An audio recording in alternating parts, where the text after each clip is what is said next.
I mean, I don't necessarily believe in luck, but one might say that I was lucky in terms of investing in cryptocurrency fairly early on, and property, right? So they're the two main areas that I've made significant sums of money.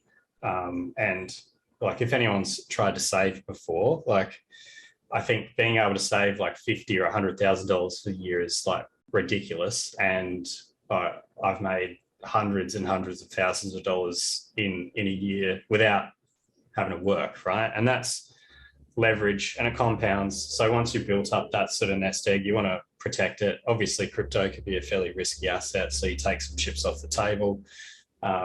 Same with property. You want to make sure that you're investing in the right things and you're not over leveraged. Yeah, so like, honestly, I just made a lot of my money, and it started with property. I started with money lens, and then I did some joint ventures, and now I'm doing developments with other partners or they're money lending and we're managing. And then, yeah, obviously the gym is just a business on its own. And the crypto is paid for. I've brought all the money out that I invested, and the rest is sort of just riding.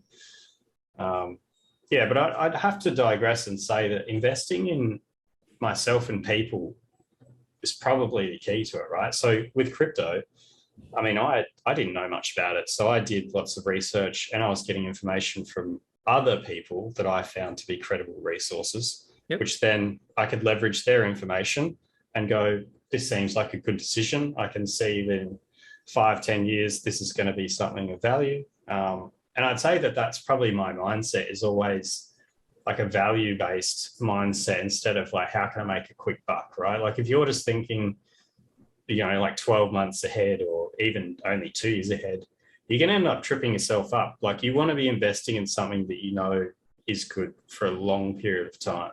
And then you don't have to get in and out of the market. Sorry, would that philosophy of yours be across all of it? Like, as everything, in property, as well as in crypto or other financial investments? Yeah, look, I mean, I think really wealthy people accumulate assets. That obviously rich people, sure, they can buy and sell stuff, but really wealthy people accumulate assets. They often don't sell them. There's a lot of reasons for that, and one of them is also tax implications. In Australia, we've got capital gains issues. I mean, obviously, once you've got a significant sum of money, you can move offshore and do a few other things like that. But like, you want to be trying to put your energy, your time, your money into something that you don't necessarily have to sell or want to sell. Like, you want to build it up, and then you can create equity in those things, right? So you can create equity in business, you can create equity in property, you can create equity in shares, stocks, gold, silver, crypto, whatever. And then you can leverage on that, and then expand. But you're not, let's say, one that goes in on the short term. You really take a longer view, which is above 2 years. Is that what you're saying? Yeah, look, I've tried some short-term stuff. I don't know if I mentioned it to you in our last catch-ups, but I started trying some day trading for a laugh. And yeah, I lost like $70,000 in 2 weeks just on a few trades. And because it didn't work with like my style of investing, which I found out fairly quick. I learned some good lessons. I'll go back to it, but obviously I won't be doing the same like scale of trades.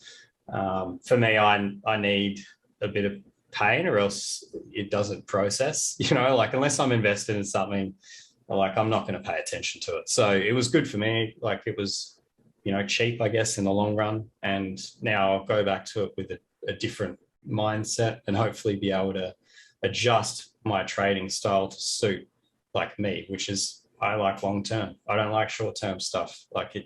And this is an interesting one, because obviously some people make a lot of money with short-term trading, but it suits them. Exactly. Your style is more a long-term one, and that's how you are making your money. And if you try to somehow be the other side, you found out it didn't work for you. Yeah, so I think that's important for people to realize, is everyone's got their own strengths, everyone's got their own weaknesses. There is no like, oh, how do I become rich, right? Like, it's not like, oh yeah, just punch these numbers into a keyboard type situation, right? Every single person's situation is different. Every person's different internally. So the algorithm, if you will, or the formula for that success is going to be different every time. And do what sits with you, like lean into what works for you. Like if it's, I mean, the pillars of making money, you can make money in property, you can make money in sort of like equities sort of stuff, shares, crypto, whatever, or business. Really, they're the three main ways of making large amounts of money. So you can look at those and go, which one, you know, suits me, and then focus and hone in on one of those things with, I mean, I personally think with the idea of growing something over a large period of time. But if you're someone that likes to see quick value and flip it, by all means, go for it if that works for you. But of course, always with the idea that they educate themselves and seek out the right people to influence their thinking and challenge them as well, so that they can grow. Yeah, 100%. I think it's really important to be focusing on the right things. Mindset's super important, and if you're just focusing on just money, just numbers, I think it's unhealthy, and I think you're going to end up running into problems. And I've seen that happen with other people. They end up, making poor decisions that look good on paper because they're chasing numbers, right? So I would say don't chase numbers. Like all of my investment decisions, of course, I run the FISOs, I run the numbers and Excel and whatever. I'm terrible with maths, so I like using Excel to double check everything. At the end of the day, I go off my gut every time. Like if it feels wrong, I just don't do it. And it saved me multiple times. I've definitely walked away from large sums of money. One of the investments that I was involved with, I walked away from $200,000 just because I didn't want to be a part of the project anymore. And why is that? Because my values weren't in line with the people involved anymore, and there were things happening in that situation that I wasn't comfortable with. So I walked away on a moral ground reason. Even though you could have banked a lot of money, could have. Yeah, it was guaranteed. Like it was guaranteed money, and I made that decision in under 15 minutes. I just went, nah, done, sign the paperwork, I'm out. And I think that's important too. Like be clear of like who you are, what's right for you, and stick by it, and just make decisions, like take action.